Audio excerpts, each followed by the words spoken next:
Comprendiendo el contexto histórico en que vivió el apóstol Pablo. Ese es el tema de hoy. Hechos 23:6, mire lo que dice. Entonces Pablo, notando que una parte era de los saduceos y otra de los fariseos, alzó la voz en el concilio. Varones hermanos, yo soy fariseo, hijo de fariseo, acerca de la esperanza y de la resurrección de los muertos, se me juzga. Bueno, como vimos en la enseñanza pasada, la clase dominante de los sacerdotes que manejaban el templo eran los saduceos, que provenían de la clase de los macabeos, los asmodeos. No eran los sacerdotes de la tribu de Leví que originalmente Moisés designó para que manejasen el templo, sino que luego de que los macabeos tomaron el poder, ellos pusieron sus propios sacerdotes. Pero ya aquí en el concilio, algunos fariseos ya se habían unido a los saduceos. Entonces, aquí en este concilio, donde llevan al apóstol Pablo. Entonces nosotros vemos que el judaísmo de Pablo, ¿cierto?, y el judaísmo de Jesús son dos cosas diferentes. Por lo menos Jesús comienza su ministerio en Galilea, Samaria, Judea. Él no sale fuera de Israel. Salió un solo día a Tiro y Sidón, más nada. Eso fue todo lo que él recorrió. En cambio, el apóstol Pablo, como él es nacido en Tarso, es decir, por allá en Turquía, por el Tigris. Tarso hacía parte de la Anatolia romana. Y era un lugar muy importante porque era un lugar portuario donde llegaba mucho comercio. Entonces allí el apóstol Pablo se crió, nació bajo un contexto de personas extranjeras, de personas goyim. El apóstol Pablo era de padres judíos, era griego de cultura y era de nacionalidad romana. ¿Cómo obtuvo Pablo la nacionalidad romana? O más bien, ¿cómo se obtenía la nacionalidad romana en esos días? Había dos formas de obtener la nacionalidad romana en esa época. Era pertenecer al ejército romano, haber peleado mínimo 20 años en el ejército romano, o haber aportado dinero, animales, provisiones al ejército romano. Una de las dos. Sabemos que Pablo no hizo ninguna de las dos. Entonces, ¿cómo obtuvo la nacionalidad romana? Bueno, por su papá. Heredó la nacionalidad romana de su papá, ya que su papá era adinerado y aportaba dinero para el ejército romano, para poder obtener la nacionalidad romana. Entonces, él nace en la diáspora, es decir, nace fuera, en los judíos que viven fuera de Israel. Entonces, cuando una persona nace fuera de su país o se cría fuera de su país, tiene un contexto diferente de lo que es su país y de lo que pasa en su país. No tiene el mismo contexto de lo que están viviendo allí, fuera del país. El contexto territorial cambia la visión del apóstol Pablo. ¿Por qué? Porque él pasa a ver los goyim o los gentiles, él no los pasa a ver como el ejército de ocupación romana que está en contra de él y que los quiere acabar. No, él pasa a ver a los goyim, pasa a ver a los gentiles como un vecino que vive allí al lado, que le ayuda, le colabora, como un amigo, no como un enemigo. En cambio, los que vivían en Jerusalén sí veían a los gentiles como unos enemigos. Otra cosa que ayudó a la cultura del apóstol Pablo fue que él fue criado a los pies de Gamaliel. ¿Qué sucedía con esto? Así como Ana llevó a Samuel al templo desde niño, así sucedió con el apóstol Pablo. Fue llevado a los pies de Gamaliel, y ya nosotros vimos en la lección pasada quién era Gamaliel, ¿cierto? Gamaliel era nieto de Gilel, el rabino más renombrado que había allí en Israel. Gilel y el otro era, ¿cómo que? Gilel y no me acuerdo el otro cómo era que se llamaba. Entonces, por 18 años, oiga, por 18 años estuvo allí con Gamaliel. Para estudiar con Gamaliel tenía uno que saberse la Torá de memoria. Los 5 libros tenía uno que sabérselos de memoria para poder estudiar con Gamaliel. Así que no era cualquier cosa, era uno de los mejores maestros que había dejado Gilel en su escuela de los fariseos. Entonces Pablo tuvo que estudiar con él 18 años. Es allí donde Pablo entonces podemos ver que su preparación fue diferente a la de Jesús. Por eso el evangelio que Pablo anunció era totalmente diferente a la forma en cómo desarrolló su ministerio Jesús. Nosotros tenemos que analizar que Pablo teológicamente, oiga, él va a dirigir su mensaje, el auditorio que lo va a escuchar a él son los griegos, los sabios, la élite que gobernaba. En cambio a Jesús no. El auditorio de Jesús era pescadores, prostitutas, ladrones, bueno, leprosos, toda esa clase de gente. Y el ministerio de Jesús era muy conocido por la Agadá. Oiga, habían 2 clases de rabinos. Los rabinos que predicaban con la Agadá, que era la parábola. Y Jesús era experto en usar parábolas, que eran figuras, ¿cierto? Figuras mentales. Esto está comprobado neurolingüísticamente, que las figuras mentales, incluso a los niños hoy en día lo ayudan, los enseñan con figuras mentales para que su cerebro capte más lo que se les quiere enseñar. Entonces ya Jesús utilizaba esta neurolingüística en su época, y él predicaba con figuras mentales como eran las parábolas. Esto en el ámbito judío se conoce como la Agadá. Habían 2 tipos de rabinos, los que usaban la Agadá y los que usaban la Alajá. Oiga, Jesús era de los que utilizaba la Agadá, que eran las parábolas.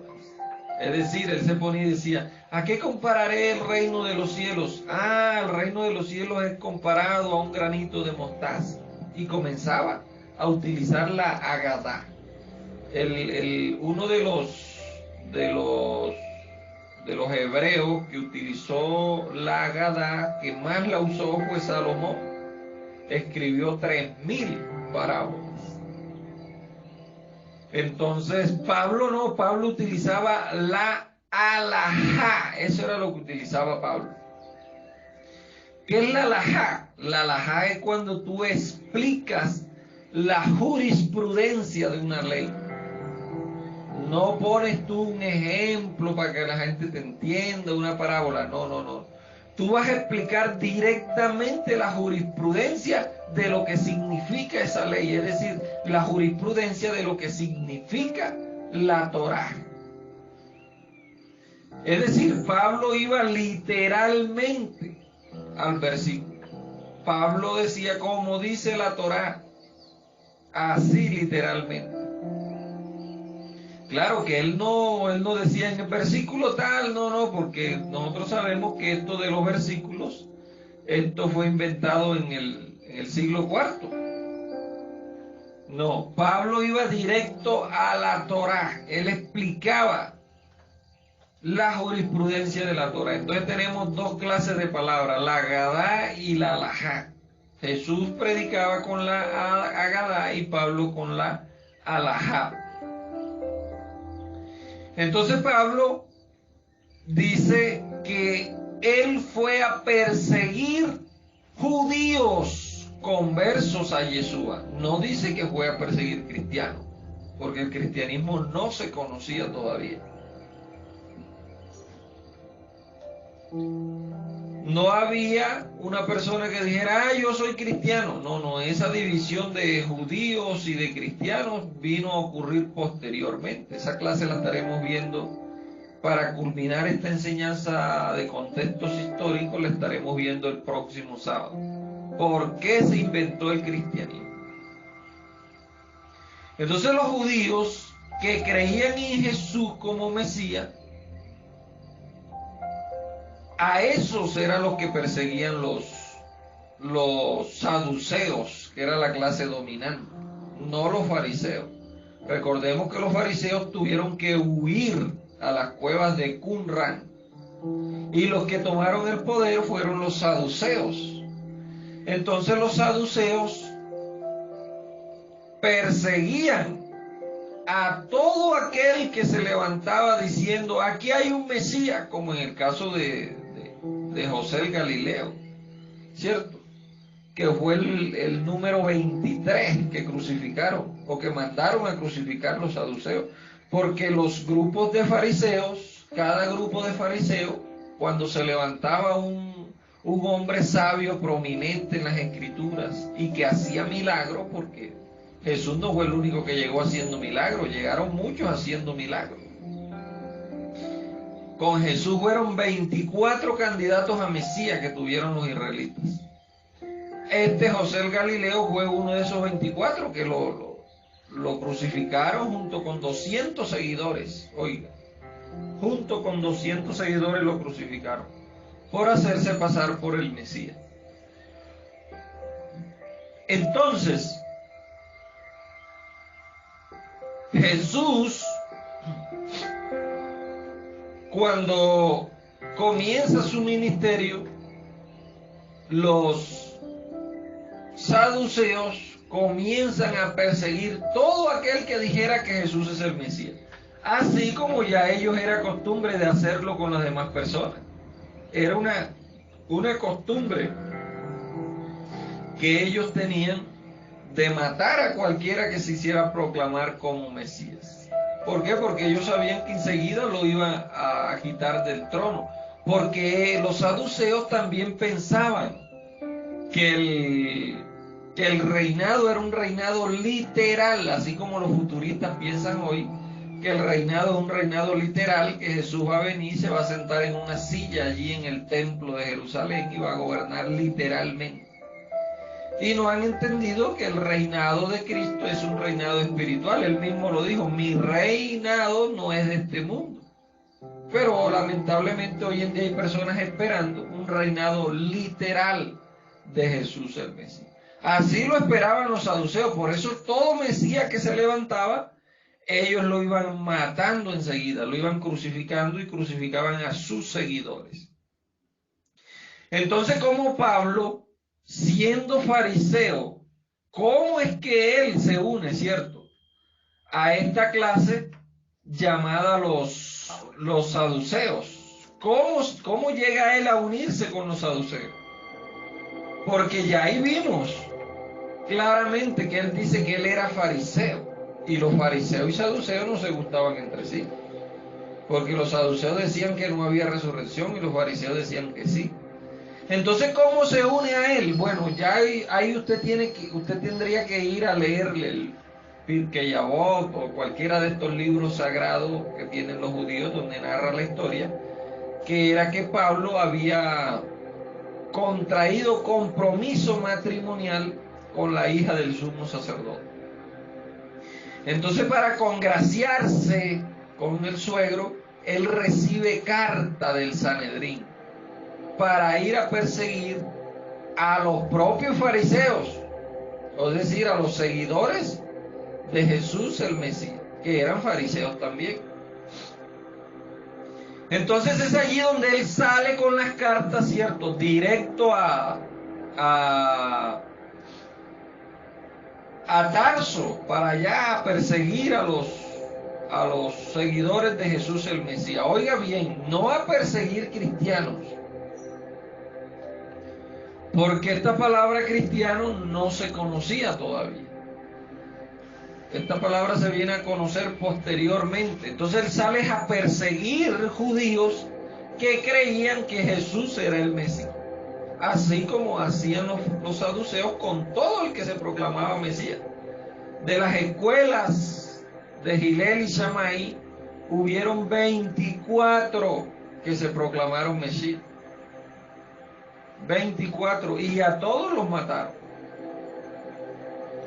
Entonces Pablo sale, ¿cierto?, a esa persecución, y es donde él recibe la revelación cuando él iba camino a Damasco. Imagínense, en Damasco habían 32 sinagogas. Ya vimos que las sinagogas eran los sitios de reunión que fundaron los fariseos, y la sinagoga estaba en contra de la predicación del templo, porque el templo ya estaba corrupto. A lo del templo lo que le interesaba era que le compraran el cabrito, entraran, sacrificaran el cabrito y ellos mismos se comían el cabrito. Fíjense, negocio redondo. Entonces, en la sinagoga no, en la sinagoga los rabinos enseñaban, no, lo primero que tú te pongas en paz con tu prójimo, le pidas perdón y le pidas perdón a Hashem. Y ya, no hay necesidad de ir a sacrificar cabrito. Eso era lo que predicaban en la sinagoga. Entonces, él va a Tarso, ¿cierto? Y en esas 32 sinagogas, cuando él llega, recibe la revelación. Ya todos conocemos ya la historia del rayo de luz. Unos dicen que se cayó del caballo, otros dicen que se cayó a pie. Bueno, entonces él, cuando llega allí a Damasco, comienza a predicar, más bien comienza a decir que Jesús es el Mesías. ¿Cómo así que Jesús es el Mesías? ¿Cierto?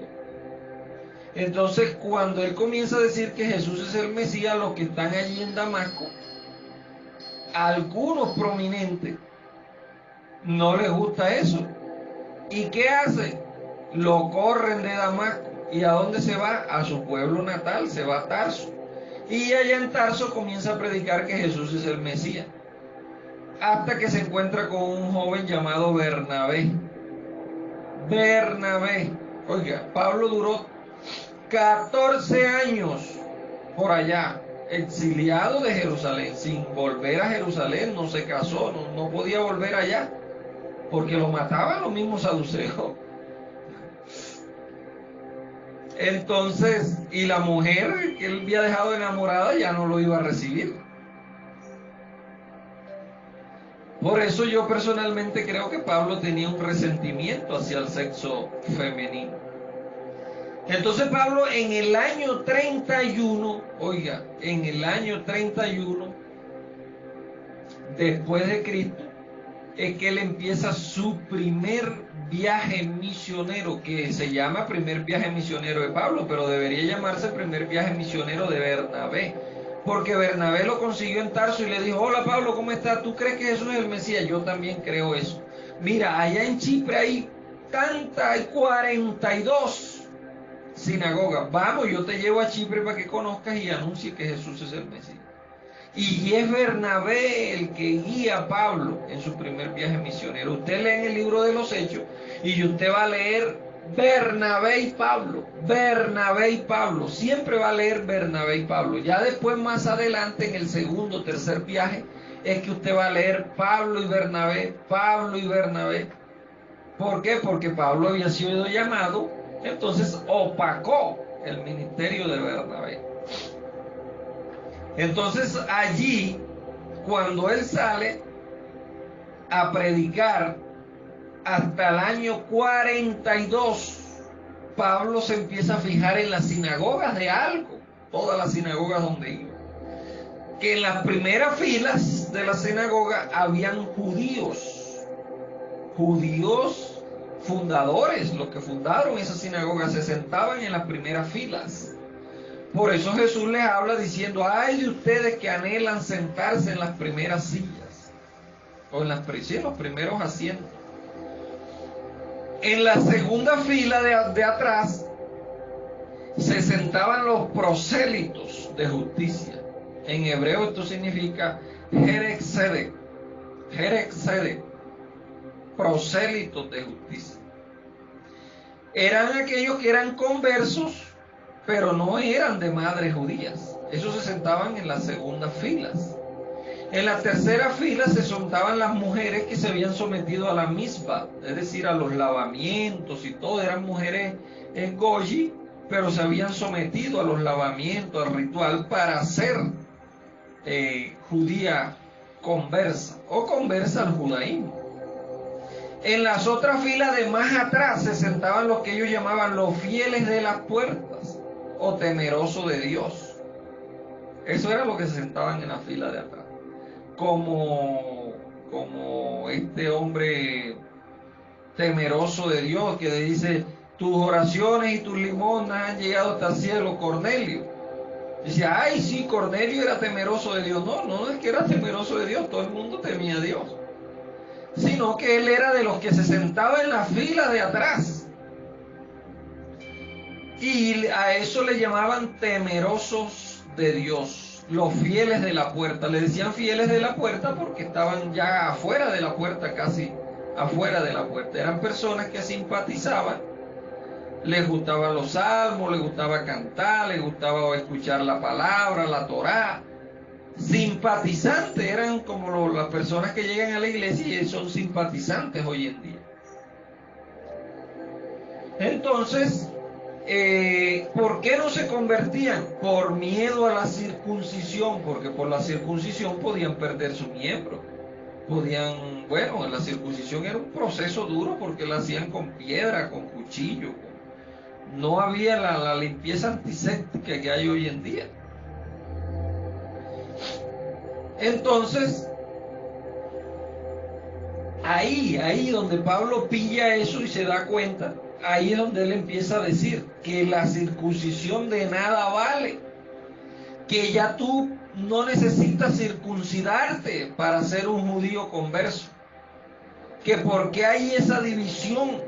Y Pablo empieza a explicar lo de la circuncisión, que la circuncisión es la del corazón, que para ser salvo y ser igual a ellos no hay necesidad de circuncisión, que por qué las mujeres solamente con lavarse con la misma, que por qué solamente con los lavamientos tenían derecho, en cambio los hombres no, los hombres tenían que hacerse los lavamientos y hacerse la circuncisión. Y es allí donde él empieza a explicar y empieza a decir: no, ya Jesús tumbó esa pared intermedia. Con la sangre de Cristo se tumbó esa pared intermedia. Empieza Pablo a explicar. Pero no es Jesús el que está tumbando la pared intermedia, es Pablo el que la está tumbando. Porque la pared intermedia estaba en la mente de ellos. Ahí era donde estaba la pared intermedia, en la mente de ellos. Y Pablo comienza a tumbar esa mente y comienza a decir: los gentiles son coherederos con nosotros. Ellos no necesitan someterse a la circuncisión, no necesitan someterse a esos rituales. Imagínense ustedes a los fieles de la circuncisión, que dice la Biblia que habían ido con ellos los fieles de la circuncisión, que eran los que se sentaban en las sillas de Alá. Y los judíos empiezan a oponerse a la didache, a la enseñanza de Pablo. Los judíos fieles de la circuncisión, los que se sentaban en la silla de adelante. Porque para los que se sentaban en la silla de atrás y para las mujeres esto era una bendición. Y entonces eso forma una revolución en la diáspora. En todos los judíos que vivían fuera de Jerusalén en la diáspora comienzan a entender el mensaje de Pablo, y esto forma una revolución en toda la diáspora. ¿Y qué sucede cuando en Jerusalén, la iglesia central de Jerusalén, que el que la manejaba era Santiago, era el presidente de la iglesia de Jerusalén, la central? Ellos llaman a capítulo a Pablo después de 14 años, oiga, después de 14 años lo llaman, como ha sucedido siempre a muchos ministros aquí. Cuando comenzamos a predicar la palabra posicional, ¿qué es lo que hace nuestro líder?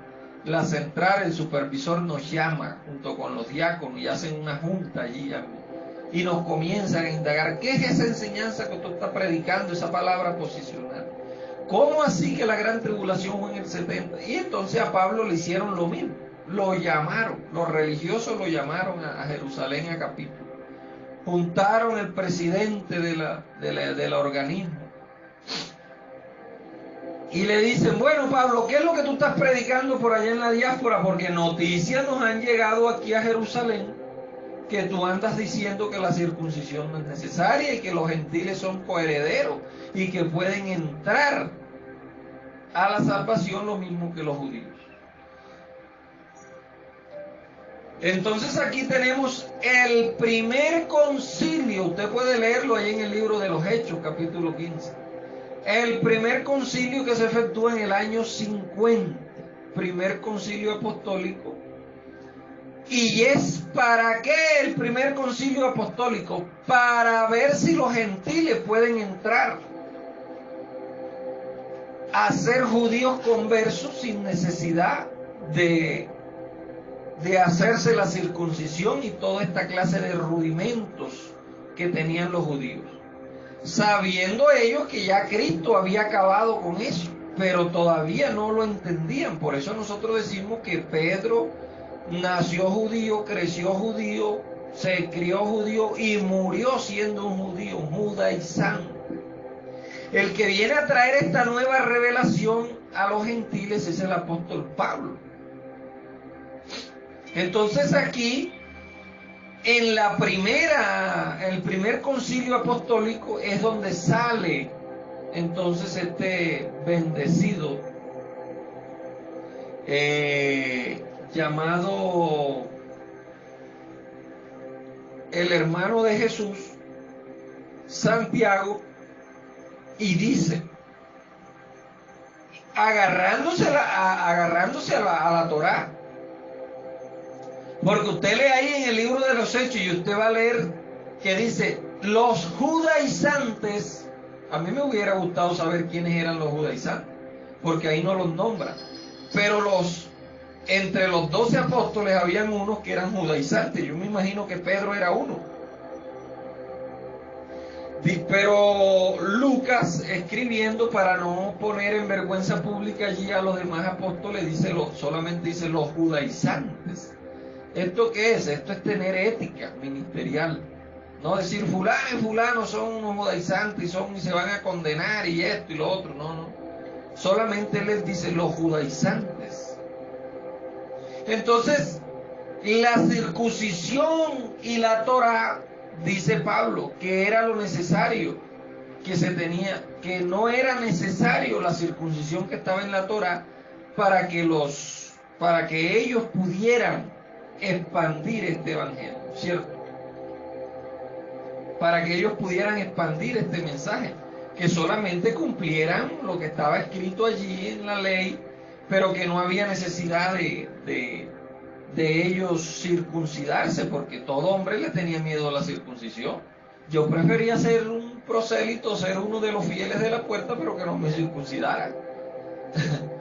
Entonces, ellos, el primer concilio es donde dicen, bueno, entonces ¿qué le vamos a prohibir a los gentiles? Solamente que hagan la circuncisión, que se abstengan de fornicación y de ahogado de los sacrificados a los ídolos. Pero más adelante vemos a Pablo diciendo, no, la de un ídolo nada es en el mundo, mata y come y todo lo que te ponga. Entonces vemos que los rudimentos Pablo los fue derribando poco a poco. Poco a poco fue Pablo el que fue derribando estos rudimentos. Como hoy en día las iglesias ponen tantos rudimentos. No, que venga, que primero te tienes que arrepentir. Después, si te arrepientes, tienes que empezar a dar frutos. Si no tienes un papel que diga acta de matrimonio, tienes que ir y buscar un papel que diga acta de matrimonio. Ahora te tienes que bautizar en agua, ahora tienes que hablar en lengua, ahora tienes que ofrendar, tienes que diezmar, traer primicia, ahora tienes que salir a evangelizar. Una cantidad de rudimentos que ponen las iglesias de hoy en día. No se dan cuenta que Cristo vino fue a acabar con los rudimentos. A eso fue que vino Cristo, a acabar con los rudimentos. Cristo no vino a que nosotros tuviéramos más rudimentos, más carga y traba y carga y carga. No, Él vino a alivianarnos la carga. Entonces Jacobo, que era ahí el presidente del Congreso, dice: yo juzgo, oiga, yo juzgo que a los gentiles no se les obligue a circuncidarse. La palabra católica dice yo opino. Pero ¿por qué dicen yo opino? Porque aquí el primer presidente, por decirlo de alguna manera, el primer papa que hubo fue Jacobo. Porque fue el presidente de la central que estaba en Jerusalén. Entonces las Biblias que nosotros tenemos, como son imprimidas por los católicos, ellos no ponen yo juzgo, ellos ponen yo opino. No, aquí la palabra que usaban era yo juzgo, que quiere decir yo tengo la autoridad para decidir. Entonces ellos pusieron yo opino porque se les cae todo el aparataje de decir que Pedro fue el primer papa. Aquí estamos viendo que el primero del concilio, el presidente del primer concilio de la iglesia cristiana, que todavía no se llamaba cristiana, era Jacobo, el hermano de Jesús, y no Pedro.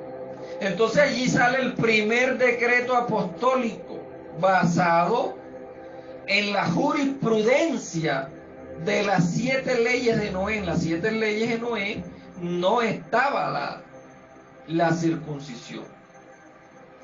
Y basado en la ley de los extranjeros que había dejado Moisés, donde decía: si algún extranjero quiere casarse con una judía o quiere vivir con nosotros, bueno, sométase a cumplir el Shabbat y todas estas cosas.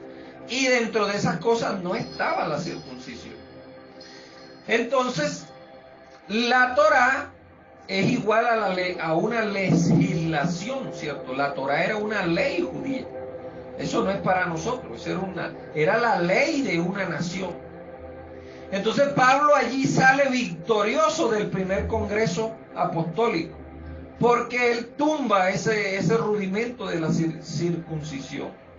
Pablo le dice: hombre, pero mire, yo he recorrido toda la diáspora, estuve en Chipre, estuve en Tarso, estuve allá en tal lado, estuve en Siria, y hay una cantidad de gentiles que quieren convertirse, pero no se convierten al judaísmo. ¿Por qué? Porque les da miedo la circuncisión. Hombre, vamos a tumbar ese rudimento.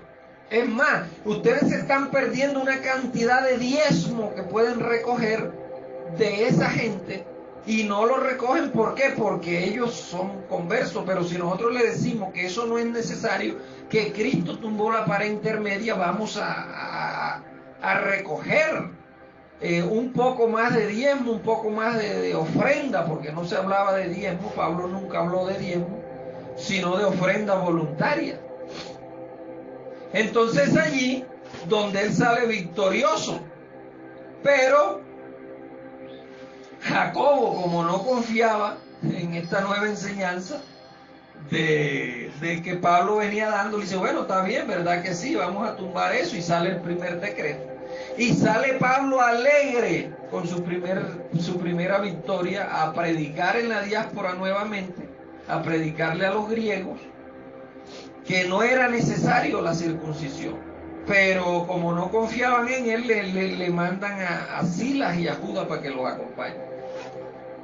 Los mandan como supervisores, pero Pablo en el camino los convence, y luego vemos a Judas y a Silas predicando el mismo mensaje de Pablo.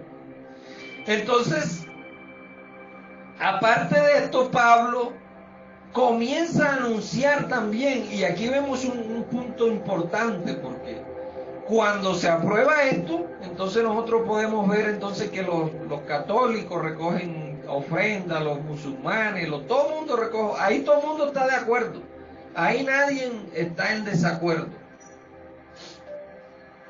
Entonces Pablo sale, y por eso es que Pablo hace las colectas o la ofrenda voluntaria, la hace el primer día de la semana. ¿Por qué la hace el primer día de la semana?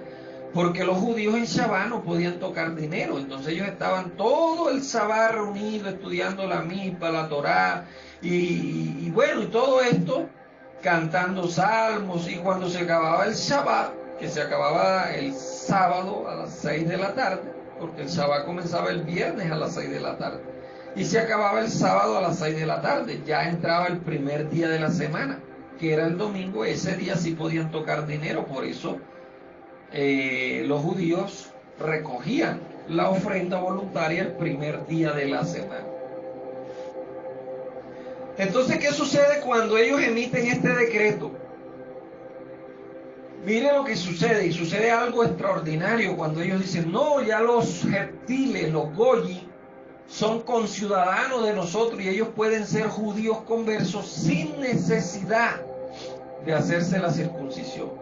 Entonces ellos decían: bueno, aquí en esta sinagoga tenemos 20 goyi, que ahora con este nuevo decreto lleguen 10 más o 20 más, pero resulta que no fue así, hermano. Se les llenó el rancho, no estaban preparados para la avalancha de goyi que llegaron. Llegó tanto goyi acogiéndose a los 7 mandamientos de Noé, a las 7 leyes de Noé, que fue tanta la gente que llegó. Entonces ellos decían: bueno, pero si podemos ser salvos sin necesidad de circuncidarnos, sino solamente guardando el Shabbat y algunos mandamientos y haciendo estos rituales, entonces vamos a ser conversos, y vamos, porque Masías me hizo a mí un milagro, él me curó un hijo, un nieto, un abuelo, qué sé yo. Entonces se les llenó. ¿Y qué empezaron a hacer los judíos entonces? Empezaron a hacer lo mismo que los gentiles, ¿cierto? Dijeron: no, pero si los gentiles son salvos sin necesidad de circuncidarse, sin necesidad de cumplir toda la ley, entonces nosotros también podemos ser salvos. Si ya no hay diferencia entre judío y griego, como dice Pablo, si nosotros también. Entonces, ¿qué sucedió allí? Empezaron ellos a practicar lo mismo que practicaban los gentiles. Es lo que sucede hoy en día cuando uno les predica a las personas que no han nacido de nuevo y uno les dice: Cristo ya quitó el pecado. Porque eso es lo que dice la Biblia, que para eso apareció Cristo, para quitar el pecado. Ya no hay pecado, ya usted no puede pecar contra Dios. Entonces la persona dice: ah, no, pero entonces si ya no hay pecado, vamos a fornicar, vamos a gozar, vamos a rumbear. El que piensa así es porque no ha nacido de nuevo, sencillamente. Yo tengo que estar alegre, ¿cierto? ¿Por qué? Porque ya Él quitó el pecado del mundo y yo vivo en un mundo lleno de paz y estoy gozando el reino que Él nos dejó. Entonces, en el año 66 comienza la primera rebelión judía. ¿Por qué comenzó la primera rebelión judía? Porque Isufloro, procurador de Judea, da un decreto donde dice: todo el oro que hay en el imperio le pertenece a Roma. Entonces entraban al templo y decían: ¿este oro de quién es? No, este oro es de Yahvé. No, este oro no es de Yahvé, este oro es del imperio. Recójanlo. Entonces allí Florus saca todo el oro del templo y comienza la primera rebelión judía, ¿cierto? Donde se comienzan a rebelar y Florus se va huyendo a Siria. Y allá en Siria muere. Allí fue donde mataron, en esa rebelión fue donde murió Jacobo, el que era presidente de la iglesia allí en Jerusalén. ¿Y quién lo reemplaza? Simeón, el primo de Jesús, lo reemplaza allí. Entonces nosotros vemos aquí la sucesión. Primero fue Juan el Bautista. ¿Y quién reemplazó a Juan el Bautista? Jesús. ¿Quién reemplazó a Jesús? A Jacobo, su hermano. Y ahora lo reemplaza Simeón, su primo. O sea, todo iba quedando en familia. a este Jacobo, los mismos saduceos lo agarraron y lo subieron al pináculo del templo y de allí lo tiraron y lo mataron. Los saduceos, donde iban a tirar a Jesús. Entonces Simeón, como ve, él queda en reemplazo de Jacobo. Entonces Simeón, como ve que hay muerte por aquí, hay muerte por allá, los celotes con la Zika están matando y Nerón empieza a dar un decreto y entonces Simeón, como profeta de Dios, él dice, no, esto aquí va a haber una revuelta. Aquí se va a formar la grande, como dijo Masías. Masías dijo que cuando vieran a Jerusalén rodeada de ejércitos, sabe que su final está cerca. Y él dijo que huyéramos a los montes. Entonces viene Simeón y reúne a todos los conversos, a todos los que creen que Jesús es el Mesías, y se los lleva de Jerusalén a Peya, al otro lado del Jordán, o sea, a Transjordania, a lo que se conoce hoy como Transjordania, cuando eso no existía.